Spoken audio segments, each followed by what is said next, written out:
One pot sambar rice, one pot rasam rice இது எல்லாமே நீங்கள் சாப்பிட்ருப்பீங்க. ஒன் பாட் சோயா மக்ரோனி சாப்பிட்ருக்கீங்களா? எனக்கு சின்ன வயசில் ஸ்கூல் டைம் ஆகிடுச்சுன்னா எங்கள் அம்மா இந்த ரெசிபி தான் எனக்கு பண்ணி கொடுப்பாங்க. ரொம்ப ஈஸியாக முடிஞ்சிடும். அதுவும் இல்லாமல் இதை மிச்சம் வைக்காமல் சாப்பிட்ருவேன்றதுக்காக இதையே அடிக்கடி பண்ணி கொடுப்பாங்க.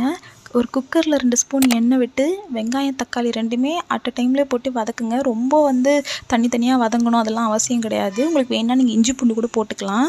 இது கூட உப்பும் மஞ்சத்தூளும் ஆட் பண்ணியிருக்கேன். உங்களுக்கு வேணால் நீங்கள் காரத்துக்காக மிளகாத்தூள் ஆட் பண்ணிக்கலாம். ஆனால் லாஸ்ட்டில் அந்த கலர் உங்களுக்கு ரெட் கலரில் வரும், எல்லோ கலரில் அச்சீவ் ஆகாது.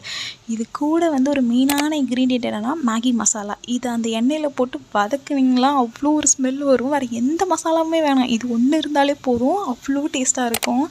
அதுக்கப்புறம் ஒரு கிளாஸ் வீட் மக்ரோனி நான் எடுத்து வச்சுருக்கேன். அதை இதில் மசாலாவோடு சேர்த்து கொஞ்ச நேரம் வதக்கிட்டு, அதே மாதிரி சோயா சங்க்ஸையும் ஒரு 5 நிமிஷம் வாட்டரில் சோக் பண்ணி ஸ்குவீஸ் பண்ணி வச்சுருக்கேன் தண்ணி இல்லாமல், அதையும் இதில் போட்டு கொஞ்ச நேரம் வதக்குங்க. வதக்கின உடனே கொஞ்ச நேரம் மீன்ஸ் 1 மினிட் இருந்தாலே போதும். வதக்கின உடனே நான் 1க்கு 1.5 கிளாஸ் தண்ணி ஊற்றினேன். ஊற்றி குக்கரில் ஒரு 2 விசில் தான் வச்சேன். ஏன்னா 3 விசில் வச்சா லாஸ்ட் டைம் குழஞ்சிருச்சு இந்த வீட் பாஸ்தா.